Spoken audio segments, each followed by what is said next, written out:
Et what's up les BG, j'espère que vous allez aujourd'hui. J'avais envie de faire un petit truc, vous raconter une histoire d'horreur. J'espère que ça va vous plaire. N'hésitez pas, le petit pouce bleu, la cloche des notifications et l'abonnement si bien sûr ce concept vous plaît. Et on est parti déjà. Peut-être changement d'ambiance, peut-être en rouge, je sais pas.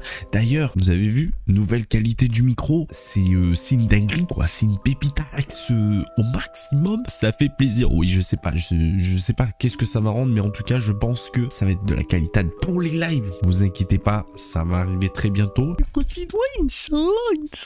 Allez, bref, en tout cas, on est parti pour la première histoire. Let's go. Déjà, pour commencer, changement de lumière. Bref, en tout cas, on est parti pour la première histoire qui se nomme La babysitter et le tueur à l'étage. J'espère que je vais bien raconter et que j'articulerai bien parce que sinon, j'aurais pas... Bref, pour vous mettre dans l'histoire, nous sommes dans les années 1982 et nous sommes au Royaume-Uni, plus précisément à Windermere. C'est là. C'est une jeune fille qui s'appelle Hélène, elle a 16 ans, je pense qu'elle veut se faire un petit peu de moulaga et se faire un petit peu de sous, donc elle fait babysitting. Ce soir-là, elle doit garder 3 enfants d'un jeune couple qui sont absents. Bah, pour la soirée, je sais pas ce qu'ils vont faire, mais en tout cas, c'est leur vie. Du coup, quand elle arrive, bah, elle les informe que les petits sont calmement en train de faire un beau dodo, totalement parfait, parce que du coup, elle a juste à se faire une petite soirée Netflix and chill. Hélène s'installe sur le canapé, lit un petit livre. Déjà, tu ne lis pas de livre. J'ai un grand respect pour les gens qui lisent, mais je déteste lire, d'accord? Puis à un moment donné, le téléphone retentit. Hélène va décrocher, puis personne au téléphone. Personne. Mais personne. Bah, elle raccroche.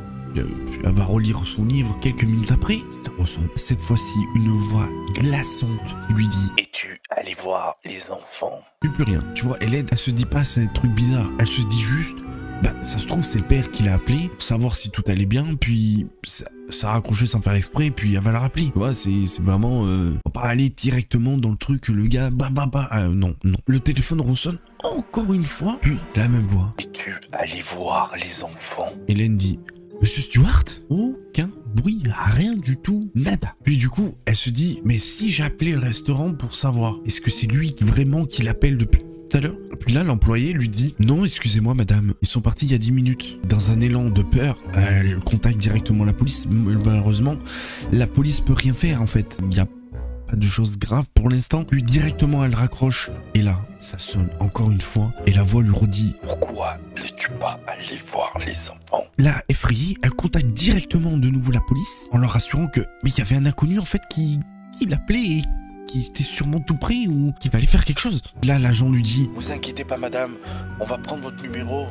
Comme ça, directement, la personne nous rappelle, et ben on pourra le tracer. Et ils sauront effectivement, du coup, si c'est vraiment un truc bizarre ou si c'est normal. Hélène est un salon, s'enferme dans la cuisine avec le téléphone près d'elle. Le téléphone ressonne et elle décroche immédiatement. Hélène, dans un moment de panique: qu'est-ce que vous me voulez à la fin? Pourquoi as-tu éteint les lumières? Du coup, Hélène: qu'est-ce que vous me voulez enfin? Et le gars, au bout du fil, lui répond: je sais que je te vois. Hélène essaye de mettre fin à la plaisanterie. Ok, très bien, vous m'avez fait peur. C'est bon, on a arrêté de jouer là. Le gars lui répond une phrase. Il lui dit juste: non, tout ce que je veux, c'est me baigner dans ton sang. Voilà. L'ambiance. Donc du coup, Hélène raccroche immédiatement. Hein, je comprends totalement.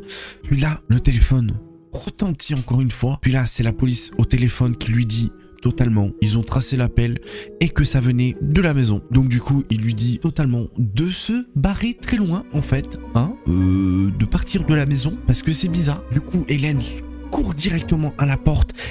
Elle essaye d'ouvrir la porte, mais fait tomber les clés, tu vois, digne des films d'horreur totalement. Là.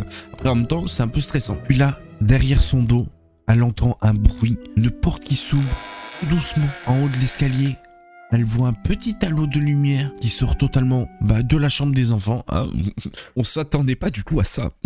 Puis elle distingue très nettement un homme debout qui la regarde. Elle arrive enfin à ouvrir la porte, puis tombe nez à nez avec les policiers. Puis du coup, les policiers foncent dans la maison et arrivent à intercepter le tueur, le barjot, le mec totalement psychopathe. Hélène est dehors et aperçoit du coup le tueur qui avait du sang sur ses mains et bien sûr le sang des 3 enfants. Hélène s'en est sortie, mais les 3 enfants, malheureusement,